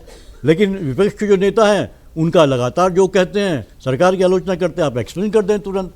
तो ये भी तो देखिए ना, आपकी जो सीट है वो क्या कर रही है। ठीक है सर, जो उसी तो की ये बात है चीजें कि कहाँ से तरीका तो आएंगी दोनों फिर? ही तरफ से निशिकांत का सारा भाषण ही एक्सपेंस कर दिया गया। हाँ सर, हटा नहीं दिया गया, किया वो सब हटा दिया गया, खाली सोशल पे चल रहा है सर। हाँ। आप अपनी बात रखें। हम चाहते हैं यहाँ कम से कम पार्लियामेंट की तरह ना ना हो। बने, हाँ ना ठीक है। इनको उनसे वफा की है उम्मीद, जो नहीं जानते वफा क्या है। खैर, ये राहुल गांधी के लिए नहीं, मैंने अजय के लिए कह रहा हूँ कि ये संस्कारों की, देखिए मैं एक बेसिक मुद्दे पर आ रहा हूँ जिसको कोई नहीं उठा रहा है।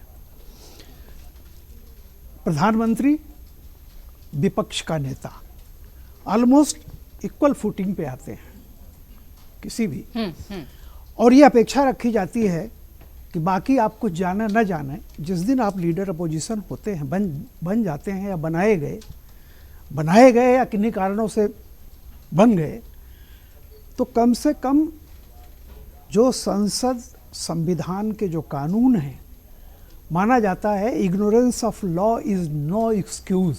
ये आम आदमी के लिए भी है। कोई अगर पकड़ा गया वो कहे कि हमने आईपीसी नहीं पढ़ी है, ये नहीं ऐसा होता। नहीं होता, बिल्कुल ठीक है। और कम से कम जो लोग कानून बना माननीय रहे बन के बैठे हैं, हैं उनसे तो अपेक्षा होती है कानून पढ़ें।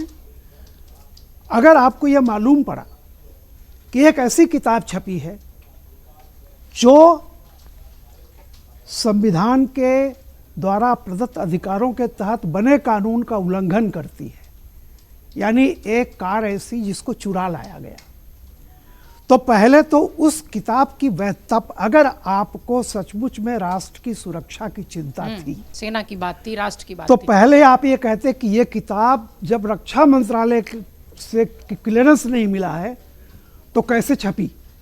पहला सवाल तो ये होना चाहिए था। राष्ट्र, अगर आप राष्ट्र की चिंता है तो मान लीजिए आप कहते हैं हमको नहीं मालूम था, डिफेंस मिनिस्टर आपको बता रहे हैं, होम मिनिस्टर आपको कह रहा है, आपको जब पता चल गया कि यह किताब के लिए परमिशन नहीं मिली थी, फिर भी यह किताब छप गई, उस किताब पे कंटेंट पे मैं नहीं जाता हूं, उसके बाद आप उस किताब को सदन के बाहर, संसद में नहीं, संसद के बाहर लहरा रहे हैं, संसद में वो किताब लेके आप नहीं आए। क्यों? क्योंकि कहीं ना कहीं आपको यह था कि यहां जाके जाएंगे तो फंस जाएंगे, और रिकॉर्ड रखना पड़ेगा संसद के बाहर। और मैं एक ही बात कहता हूं, किसी बच्चे के किसी शादी समारोह में जाइए और शमशान पर जाइए, दोनों जगह बॉडी लैंग्वेज अलग होती है। आप एक किताब को लेकर के देश की सुरक्षा पर बोल रहे हैं और मुस्कुरा के बोल रहे हैं, मतलब आपको सुरक्षा से कोई लेना देना नहीं है। और अगर आप हैं तो यह सवाल उठाना चाहिए, सबसे पहला सवाल होता कि वह कौन व्यक्ति है, उसको पकड़ा जाए जिसने हमारे बनाए कानूनों का उल्लंघन किया है, किताब छापी, और ये राष्ट्र की सुरक्षा से संबंधित है। हमारा पीएम डिफेंस जो भी है, थल सेनाध्यक्ष से क्या बात करता नहीं करता वो अलग हम भी से कर लेंगे, लेकिन पहले ये पब्लिक डोमेन में चीज गई कैसे, जबकि उस पर रोक होनी चाहिए। इसका मतलब है कि कोई चोरी की कार आई, आप जान रहे हैं कि कार चोरी की है, पहले उससे घूम आइए शहर में और बाद में कहिए कि इस गाड़ी में फलाना चीज की कमी है, ये कैसे हुआ। ये अपेक्षा नहीं रखी जाती। मैं इसीलिए कहता हूं कि one who seeks remedy must come with clean hands. जिसे गंभीर सवाल पूछने हैं उसे खुद गंभीर होना चाहिए, पहली बात। और दूसरी बात ही मेरी है कि जैसा मैंने पहले भी कहा था कि जितनी चीजें हुई हैं वहां पे, देखिए सदन के अंदर मैं पूरा देख रहा था, जगदम्बिका पाल ने कहा कि आप जो व्यक्ति यहां उपस्थित नहीं है नाम नहीं लेंगे।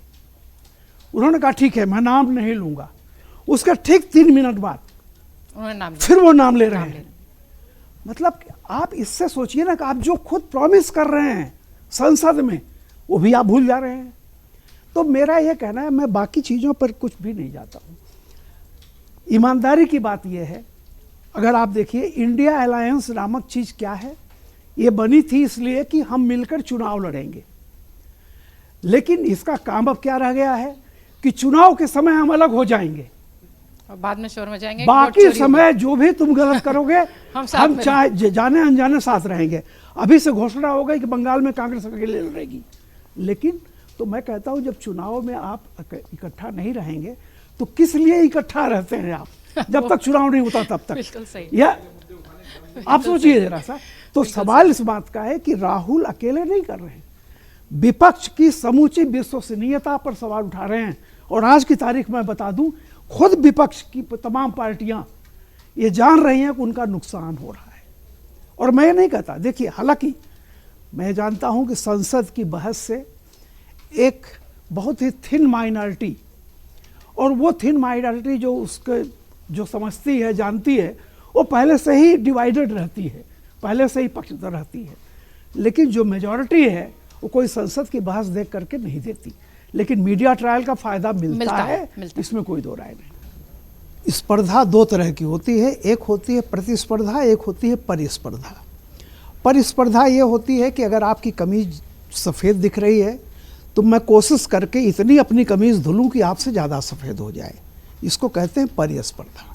प्रतिस्पर्धा ये होती है कि आपकी कमीज सफ़ेद है तो मैं उस पर थोड़ी सी मिट्टी डाल दूं ताकि बराबर हो जाऊं। तो मुझे लगता है कि लोकतंत्र में परिस्पर्धा होनी चाहिए, प्रतिस्पर्धा नहीं। दूसरी बात, बहुत इन्होंने सही कहा, राहुल जी अगर इस मुद्दे को नरवणे जी की किताब उठाते और ये सवाल उठाते कि ये कानून का उल्लंघन हुआ और इस सरकार के रहते कैसे हो गया, सरकार ने अभी तक इस पर ज्ञान क्यों नहीं लिया, ये गलत काम है, तो उनकी इज्जत बढ़ती। और अपोजिशन की ट्रेजरी की निष्कांत दुबे जी ने अगर तुम की जगह आप कहा होता तो उनकी भी इज्जत बढ़ती। मेरा यही कहना है कि परिस्पर्धा अपनाइए, प्रतिस्पर्धा नहीं। नीचे मत जाइए कि तुमने कीचड़ डाला है तो मैं भी कीचड़ और गंदा कीचड़ डालूंगा। गिरते ये सबस्टेंसिव वाला जो मोशन है ना, ये कोई स्वीकार होने वाला नहीं है। अच्छा। क्योंकि इस पर संसदीय कार्य मंत्री ने भी कह दिया है कि इस पर हम चर्चा करेंगे। तो इसका मतलब ये है कि सरकार इतनी गंभीर नहीं है। अगर सरकार गंभीर होती है या नेता प्रतिपक्ष अपने बदल बहुमत जाएगा ना, और सरकार चाहेगी नहीं कि राहुल हटे। हाँ बिल्कुल बिल्कुल, क्योंकि पिछली बार जब उनकी सदस्यता गई थी तो राहुल गांधी ने उसे राजनीतिक विषय बना लिया था, जबकि उनको कोर्ट की तरफ से, कोर्ट की वजह से उनकी सदस्यता गई थी। तो अंतर्राष्ट्रीय स्तर पर जिस प्रकार उन्होंने मुद्दा बताया, तो अगर उनकी सदस्यता सरकार अपने बहुमत के बल पर खत्म करती है तो इसका मतलब ये होगा कि पूरी दुनिया में ये मैसेज जाएगा, जो राहुल गांधी देने में कामयाब भी होंगे, कि तानाशाही पूर्ण सरकार चलाई जा रही है और तानाशाही लागू हो गई है, तो वो उनके ट्रैक पर सरकार खेलेगी नहीं। Anurag sir, substantive motion Rahul Gandhi के लिए कितना उसमें दम दिखता है? क्या एलओपी साहब एक्सएमपी हो जाएंगे, ऐसा कुछ दिख रहा है क्या इसमें? वो तो फंसना चाहते हैं, आप कुछ लाओ तो फंसाने के लिए, वो तो खबरों में आना चाहते हैं। अच्छा, इस पूरे एपिसोड में एक चीज मुझे जो दिखाई देती है वो ये है कि सरकार भी राहुल गांधी की इस के बचकाने व्यवहार से काफी परेशान हो चुकी थी। परेशान कहें या जितना फायदा लेना तो ले चुकी थी, अब इनका कोई इलाज करना था। तो राहुल गांधी जी के उन्होंने सामने निशिकांत दुबे को खड़ा कर दिया। अब पार्लियामेंट में राहुल गांधी वर्सेस पीएम मोदी या होम मिनिस्टर या राजनाथ सिंह नहीं है, अब राहुल गांधी वर्सेस निशिकांत दुबे है। अब सरकार ने निशिकांत दुबे जी को लगा दिया है कि अब राहुल गांधी को बिजी रखेंगे। अब राहुल गांधी जी के जितने भी तरीके हैं, टैंट्रम्स हैं, उसका जवाब देने के लिए और काउंटर अटैक करने के लिए निशिकांत दुबे जी रख लिए हैं। दूसरी चीज क्या है कि मैं बहुत गंभीरता सोचता हूं, आखिर राहुल गांधी जी ये क्या इनका व्यवहार है, क्या संसद उनको ये समझ नहीं है कि क्या है? राहुल गांधी जी का पार्लियामेंट के अंदर उनका जो व्यवहार होता है, जैसे नॉर्मली जो RWA की जो मीटिंग्स होती है, रहवासी संगठनों की जो मीटिंगें होती हैं, उस टाइप का व्यवहार राहुल गांधी जी का संसद में होता है कि हमें सिर्फ हंगामा मचाने के लिए हम हंगामा मचा रहे हैं, हमारे पास है कुछ नहीं। तो वो राहुल गांधी जी ने करके, भाई आप ये देखिए ना कि हम लोग सारे टीवी चैनल रोज बैठ के शाम को चर्चा राहुल गांधी पे कर रहे हैं, वैसे कभी किसी ने करी है? तो राहुल गांधी जी की ये मजबूरी है कि खबरों में कैसे बने रहा जाए। उस खबरों में बने रहने के लिए उनके पास यही तरीका है कि वो आरडब्ल्यूए स्टाइल जाके वो व्यवहार करें संसद के अंदर, और वही वो कर रहे हैं। और मैं सच बता रहा हूं कि अगर कुछ कार्रवाई होती है तो राहुल गांधी जी को संसद जाने में कोई इंटरेस्ट नहीं है। अगर उनके ऊपर कोई कार्रवाई होती है तो वो उल्टा खुश होंगे कि चलो अब ये रोज का जो ये साल में 4 बार जाके जो है 6-6 घंटे बैठना पड़ता है उससे छुट्टी मिली, वो बाहर में करेंगे। तो उनके लिए जो भी होना है वो अच्छा ही होना है। राकेश सर, ये जो सदस्यता हटाने को लेकर निशिकांत दुबे को आगे किया गया, विशेषाधिकार हनन को वापस लिया गया, क्या बीजेपी सिर्फ प्रेशर करने के लिए राहुल गांधी पर इस तरीके की बातें कर रही है या वाकई में इसमें कुछ गंभीरता दिखाई पड़ रही है? नहीं, देखिए, मुझे लगता है कि जो अपने संसदीय कार्य मंत्री उन्होंने जल्दबाजी में ये बात कह दी, या भावावेश में या जल्दबाजी में, जैसा भी कहा होगा। सरकार विशेषाधिकार हनन का कार्य नहीं कर सकती, ये सदस्य करता है। तो वो बोल रहे थे तो बोलते समय उन्होंने शायद ये कह दिया कि सरकार लाएगी। सरकार का काम ये नहीं है, ये काम है सदस्य का, जो संसद का सदस्य है, जो संसद का सदस्य होगा वो लाता है। तो उसके लिए निशिकांत दुबे जी ने नोटिस दिया हुआ है। अब सदस्यता को लेके यदि कहा जाए तो अपने भारतीय जनमानस में जो सदस्यता जाती है वो सम्मान तो नहीं माना जाता, लेकिन कांग्रेस में एक अलग थ्योरी है कि सदस्यता जाना सम्मान है, बलिदान है या अपमान है। तो मुझे लगता है कि राहुल गांधी जी को जो उनके सलाहकार उन्होंने समझाया होगा कि सदस्यता जाना सम्मान है, और उससे आपका सम्मान बढ़ेगा, आपका ग्रो होगा और आप देश में एक बलिदानी नेता के रूप में आप उभर के आएंगे। इसलिए राहुल गांधी हर बार ऐसी हरकत करते कि मेरी सदस्यता चली जाए। तो इस बार भी उनकी तरफ से वही बात किया गया कि जब सदन के अंदर स्पीकर की तरफ से नियम बताए जा रहे कि इस नियम के तहत ये काम नहीं हो सकता और आप नेता प्रतिपक्ष की जगह पे खड़े हुए हैं, तो आपको उन नियमों की अवहेलना नहीं करनी चाहिए, ये आपकी जिम्मेदारी है। क्योंकि एक सामान्य सदस्य, सदन के अंदर 4 लोग बड़े महत्वपूर्ण होते हैं, एक स्पीकर, प्रधानमंत्री, एलओपी और संसदीय कार्य मंत्री। ये अन्य सदस्यों की बजाय इनकी जिम्मेदारी सदन के अंदर ज़्यादा होती है। इनके कहे हुए एक एक शब्द का एक अलग महत्व होता है, क्योंकि संसदीय कार्य मंत्री के ऊपर जिम्मेदारी होती है पूरा फ्लोर को देखने का। वो सरकार का नहीं होता, वो फ्लोर का होता है मैनेजर। स्पीकर की जिम्मेदारी होती है कि वो न्याय की कुर्सी पे बैठा हुआ है, सामने बैठे हुए हर सदस्य के साथ उसको न्याय करना है। नेता प्रतिपक्ष की जिम्मेदारी होती है पूरे राष्ट्र की, जैसे प्रधानमंत्री और नेता प्रतिपक्ष की जिम्मेदारी होती है पूरे राष्ट्र की। इसीलिए ये 4 जो हैं वो पूरे सदन के अंदर एक अलग महत्व रखते हैं। उन 4 में एक राहुल गांधी जी भी हैं। तो सवाल यहाँ पे जो बार बार यही आ रहा है, तो उसके पीछे कारण यही है कि उनके दिमाग में ये बिठा दिया गया है कि सांसद सदस्य के रूप में यदि आपका फिर से निष्कासन होता है तो राजनीतिक तौर पे आप ग्रो करेंगे। और मुझे लगता है इसीलिए वो देश के शायद दूसरे ऐसे सदस्य होंगे, पहले सदस्य होंगे जिनका दूसरी बार भी निष्कासन हो सकता है। इसके पहले तो अभी तक भारतीय इतिहास में ऐसा कोई व्यक्ति नहीं आया कि जिसका दूसरी बार भी निष्कासन हुआ हो।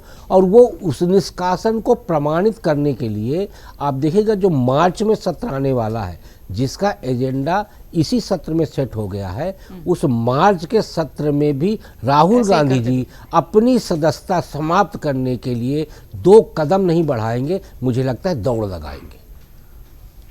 पीयूष सर, बहुत सारी बातें राहुल गांधी को लेकर आई। विशेषाधिकार हनन की बात किरेन रिजिजू ने कर दी और उसके बाद फिर सब्सटेंटिव मोशन की बात आ गई, उसको वापस लेने की बात आई। क्या ऐसा लग रहा है आपको कि ये प्लानिंग है राहुल गांधी को लेकर सरकार की? पहले ये करेंगे, फिर उसके बाद ये वापस होके फिर निशिकांत को आगे कर देंगे। क्या उनको सदन के भीतर घेरने जैसी कोई प्लानिंग सरकार ने, शायद उसी के तहत ये सब हो रहा है? देखिए, मुझे लगता है कि इसमें आधी प्लानिंग भी है, हो सकती है, और आधी ऑन द मोमेंट वाली बात भी होती है। क्योंकि अगर अगला क्या कर रहा है उसी से आप काउंटर मूव तब अपना प्लान करते हैं। राहुल गांधी किस तरह का व्यवहार कर रहे हैं, किस तरह का बिहेव कर रहे हैं, किस तरह के एलिगेशंस लगा रहे हैं, उसी हिसाब से जो है कि जो जो दूसरा पक्ष है वो काउंटर करने की सरकार भी कोशिश करती है पूरी तरीके से। लेकिन उसमें हो क्या रहा है कि देखिए कि हम सुनने का अपना पेशेंस जो है वो सत्ता पक्ष भी और विपक्ष भी दोनों वो भूलते जा रहे हैं कि हमको सुनना है उस पक्ष को, उसके बाद हमें उन चीज़ों को सामने आने देना है कि क्या सही है क्या गलत है। तुरंत हम उस पर, अब जैसे पार्लियामेंट्री अफेयर्स मिनिस्टर साहब हैं, उन्होंने एकदम से, चूंकि प्रधानमंत्री जी का नाम आया तो इतनी लॉयल्टी, ओवर लॉयल्टी दिखाने के लिए, वो पार्लियामेंट्री अफेयर्स मिनिस्टर है, he is suppose to be neutral, सारे संसद को लेके चल के जो है उसको चलाने की जिम्मेदारी। लेकिन अक्सर ये देखते हैं कि वो सरकार के पक्ष में तुरंत जो है बोल देते हैं, जबकि कमेटी नहीं है कोई। जहाँ कमेटी जल्दबाजी में उन्होंने कह दिया, हाँ। और बाद में सरकार को ये कहना पड़ा कि नहीं हम नहीं लाएंगे। तो देखिए कितनी शीशालेदार होगी सरकार की। मतलब आप जो एक जिम्मेदार पद में हैं और आपको सोच समझ के इस बात को कहना चाहिए था। इसलिए फिर राहुल गांधी को घेरने के लिए जो बात कही, ये बात भी सही है कि अब सरकार को लगा कि इसमें राजनाथ सिंह या अमित शाह जी सब नहीं, अब राहुल गांधी जिस तरह की बात कर रहे हैं तो निशिकांत दुबे, हालांकि मैं मानता हूँ Nishikant Dubey has crossed the line.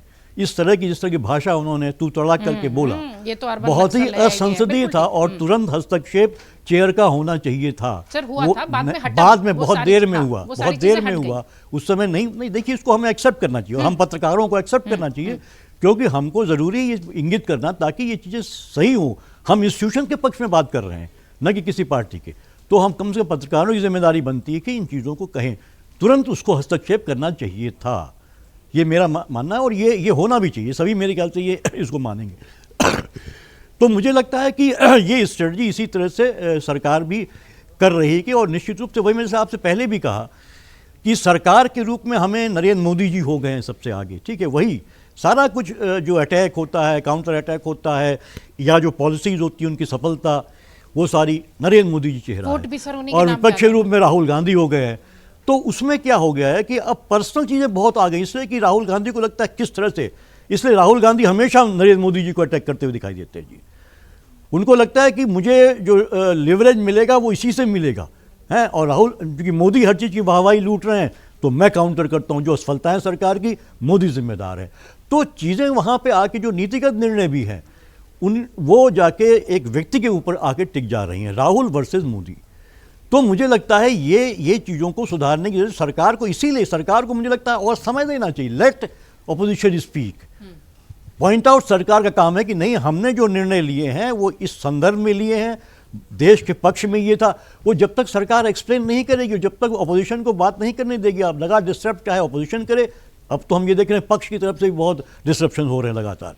तो आप अगर, या नियम का आप, ठीक है, नियम का हवाला दिया जाना चाहिए, ये बहुत ज़रूरी है, लेकिन बहुत ज़्यादा नियम को टेक्निकली आप करके विपक्ष को नहीं बोलने देंगे तो निश्चित रूप से इस तरह के दृश्य हमको दिखेंगे जहां आप संसद नहीं चलने देंगे, क्योंकि विपक्ष अब एक अच्छी मेजॉरिटी में है, वहाँ एक अच्छे नंबर में है। तो वो करेगा ये काम, क्या करेगा, वो अपनी प्रेजेंस उसको भी दिखानी है जनता के सामने, उसकी ये ड्यूटी है, विपक्ष की एक भूमिका है उसकी कि वो उन मुद्दों को उठाए। सरकार नहीं सुननी तो उसके लिए सुनवाने के लिए कुछ भी करे, लेकिन सरकार ये मानना पड़ेगा कि सरकार ने सुनना कम कर दिया है या अपनी चीज़ को समझाना कम कर दिया है। सिर्फ नियम कानूनों का हवाला देख के ऑपोजिशन की आवाज़ बंद करने के जो लगातार ये प्रयास होते हैं, और उसमें कैसे नेता प्रतिपक्ष हों या दूसरे पार्टियों के नेता हों, उनको बदनाम करने का एक तरीका ये जो है कि अपना लिया गया। मुझे लगता है ये संसदीय प्रणाली के लिए, ये लोकतंत्र के लिए और देश के लिए भी मैं तो मानता हूँ, क्योंकि ये हाईएस्ट हाउस है ये, जहाँ पे सारे डिबेट होता है, नीतिगत सरकार के निर्णय, क्या उसकी अच्छाइयाँ या बुराइयाँ क्या हैं, उसमें किस तरह से करेक्शंस होगा, ये उस डिबेट के माध्यम से ही होता है। तो वो सबका नुकसान हो रहा है हमारा। और दुनिया में तो आप कह लीजिए, आज तो जो डिजिटल जो है कि पूरा ज़माना है, सारी चीज़ें लगती हैं, तो एक इमेज जो कि हम बेस्ट पार्लियामेंटेरियंस माने जाते थे, अच्छी पार्लियामेंट हमारी होती थी, एक डेमोक्रेसी, स्ट्रॉन्ग डेमोक्रेसी, तो वो चीज़ें डाइल्यूट होती हुई दिखाई दे रही। हमारी चिंता ये बहुत ज़्यादा है और इस पर हम सबको सोचना होगा, मेरा ये मानना है। बहुत सारी बातें आ गई सर। नेता प्रतिपक्ष अपनी सदस्यता खुद चाहते हैं कि वो जाति दिखाई पड़े। दोनों ही, राकेश सर ने और अनुराग सर ने दोनों ही इस बात को कहा है। जिस तरीके से वो उनका व्यवहार है, उनकी बातचीत है, क्या वाकई में ऐसा लगता है कि वो सिंसियरिटी से अपनी बात कभी सरकार के पक्ष में रख पाएंगे? आप इससे पहले भी वही बात कह रहे थे कि जो तरीका है वो उनका वैसा नहीं है। सदस्यता को लेकर क्या देख रहे हैं आप? क्या एलओपी साहब एक्स एमपी हो जाएंगे क्या? ये तो अब आगे की कार्रवाई ही बताएगी, लेकिन जिस तरीके से उनके साथ जो कुछ भी व्यवहार सदन में हुआ उसको लेके जब सभापति को घेरा गया, उनके खिलाफ अविश्वास प्रस्ताव की बात आई, तो फिर दूसरी तरफ से इनके खिलाफ भी उनकी सदस्यता भंग करने की बातचीत शुरू हो गई है। दोनों तरफ से जो चल रही है क्रिया प्रतिक्रिया, वो क्रिया प्रतिक्रिया का हिस्सा ही है। भाई आपने सभापति को घेरा, उनके कक्ष में जाकर घेरा लगातार उन्हीं को निशाना बनाया और आपने कहा कि वो भेदभाव कर रहे हैं। और इसमें यहाँ पर मैं पीयूष जी की बात से बिल्कुल सहमत हूँ कि अगर विपक्ष गलत कर रहा है तो सत्ता पक्ष को भी कोई अधिकार नहीं है कि वो इस तरह का व्यवहार करे। और निशिकांत दुबे जिस तरीके से तू तड़ाकी की भाषा बोल रहे हैं, बल्कि यही मौका है सत्ता पक्ष के लिए ये अंतर करने का कि गलत क्या है, सही क्या है, मर्यादा कहाँ पर है और कहाँ पर नहीं है। मैंने कहा ना, जैसे कुछ बातें जो होती हैं वो पिछली बार भी हमने बात की कि वो सर्वोपरि होती है, राष्ट्रहित सर्वोपरि है। बहुत अच्छे से राम अग्रवाल जी ने भी समझाया कि अगर आप ज़्यादा से ज़्यादा ये कह सकते थे कि जो पुस्तक मंजूर नहीं की गई है रक्षा मंत्रालय द्वारा, वो आई कैसे बाजार में, और ये दोनों ही तरफ की चिंता का विषय होना चाहिए, सत्ता पक्ष के और विपक्ष के भी, क्योंकि वो राष्ट्र का मुद्दा है और मैं इसमें राष्ट्र के साथ खड़ा हूं। बल्कि इसकी जांच की जाए कि अगर उसमें ऐसा कुछ था, एक लाइन भी ऐसी थी, बाहर कैसे आ गई, तो ये किताब छप कैसे गई, प्रकाशक के खिलाफ कार्रवाई हो और जांच हो कि ये कैसे किसी भी अन्य वेबसाइट पर, ई कॉमर्स की वेबसाइट्स पर बिकने के लिए उपलब्ध हो गई और शायद दुनिया के कुछ देशों में बिक भी गई, ऐसा आरोप है, पता नहीं सत्य क्या है। लेकिन अगर ऐसा हुआ था तो इसकी, वो जब ये कहते तो उनका कद बड़ा होता। जैसे मैंने कहा कि अमेरिका अगर हमको खराब देश कहता है, हमारी इकोनॉमी को डेड इकोनॉमी कहता है, तब आप अगर कहते हैं कि नहीं उनको कोई अधिकार नहीं, तब आप फिर एक बड़े नेता के रूप में अपने आप को स्थापित कर पाते हैं। आप कहते हैं कि हो सकता है कि ये अमेरिका के साथ जो ट्रेड डील हुई हो ये इस वक्त जरूरी हो, लेकिन इसमें ये मुद्दे हैं जिन पर हमें बात समझ में नहीं आई, या ये मुद्दे हैं जिन पर देश की जनता को जवाब चाहिए। आगे जाकर जब ये जो अभी इंतरिम एग्रीमेंट है ये फाइनल एग्रीमेंट बनेगा तो क्या ये मुद्दे इस पर ध्यान रखा जाएगा? तब लगता कि आप देश के व्यापारियों की, किसानों के हितों की बात कर रहे हैं और उनकी चिंता आपको है। लेकिन आपकी टाइमिंग भी गलत है, मुद्दा उठाने का तरीका भी गलत है और उनको प्रस्तुत करने का तरीका तो बिल्कुल ही गलत है। अब उनकी सदस्यता जाएगी या नहीं जाएगी ये कहना तो तय नहीं, लेकिन दोनों ही तरफ से जिस तरीके से मर्यादाओं का उल्लंघन हो रहा है। और एक बात बहुत ठीक कही अनुराग जी ने कि अब उन्होंने क्या खुद ही तय कर लिया अपना कद, कि वो नेता प्रतिपक्ष अगर हैं तो सीधे सीधे प्रधानमंत्री के समकक्ष होकर नेता प्रतिपक्ष बात करता है। जो सत्ता पक्ष का सर्वोपरि नेता है, विपक्ष का सर्वोपरि नेता उसके समकक्ष होकर सदन में बात अपनी रखता है। लेकिन अगर आपने अपना स्तर ऐसा गिरा लिया तो आपके बरक्स अगर निशिकांत दुबे को खड़ा कर दिया गया तो अपना स्तर तो आप खुद ही तय कर रहे हैं ना, कि आपके सामने किसको लड़ाया जाए, या आपके सामने आपके बातों को काटने के लिए इतनी तवज्जो ही नहीं दी जा रही है कि कोई बड़ा कैबिनेट, प्रधानमंत्री छोड़ दीजिए, कोई बड़ा कैबिनेट मंत्री भी आपकी बातों का जवाब दे। उन्होंने कह दिया कि आपके लिए तो हमारी तरफ से निशिकांत दुबे ही काफी। हालांकि निशिकांत दुबे जी ने भी जो मर्यादाओं का उल्लंघन किया उसका समर्थन किसी भी स्थिति में नहीं किया जा सकता। उनको मर्यादित भाषा में अपना व्यवहार, मतलब ये नहीं हो सकता कि जो रूल विपक्ष के लिए लागू हैं वो सत्ता पक्ष के लिए नहीं लागू होंगे। वहां पर अगर भेदभाव दिखेगा तो जनता लाइव में भी देख रही है और वो फिर भेदभाव सत्ता पक्ष को कमजोर करेगा। जबकि जब गलती सामने वाला खुद ही करने को तैयार है तो आप उसको लंगी मारकर क्यों गिरा रहे हैं? वो खुद ही अपने लिए गड्ढे खोद रहे हैं, उन गड्ढे में खुद ही गिर जाना चाहते हैं, खुद ही उसमें धंसना चाहते हैं, अपनी छवि खुद ही कमजोर करना चाहते हैं, तो आप उन पर आक्रमण क्यों कर रहे हैं? आप अपना स्तर क्यों गिरा रहे हैं? आप अपने स्तर पर खड़े रहिए, सामने वाला तो खुद ही मिट जाने को तैयार है ना। उसको तो वो खुद ही अगर ऐसी परिस्थिति, हाँ वो खुद ही अगर तैयार है अपने आप को मिटा देने के लिए, तो आप उसको मिटाने के लिए अतिरिक्त प्रयास मत कीजिए। संसद का बजट सत्र, चर्चा होनी थी बजट पर, अर्थव्यवस्था पर, लेकिन जिस तरीके से हम खुद खबरों के खिलाड़ी में चर्चा कर रहे हैं, बयानों पर, तरीके पर और संसद के रवैये पर बहुत ज़्यादा जो है चर्चा हो चुकी है संसद में तरीकों को लेकर, लेकिन उसके बावजूद भी हर सत्र हंगामे की ही भेंट चढ़ता है। राहुल की सदस्यता पर भी इस सत्र में काफ़ी सारे सवाल उठे हैं। हमारे तमाम वरिष्ठ पत्रकारों ने भी कहा कि हो सकता हो राहुल खुद ये चाह रहे हों, लेकिन सरकार उनके पिच पर शायद नहीं खेलती दिखाई पड़ेगी। दूसरा चरण बजट सत्र का 9 मार्च से शुरू होगा। अपडेट्स लगातार खबरों खिलाड़ी पर जारी है। आप सब मेहमानों का भी बहुत शुक्रिया और आपका भी अमर उजाला देखने के लिए बहुत शुक्रिया।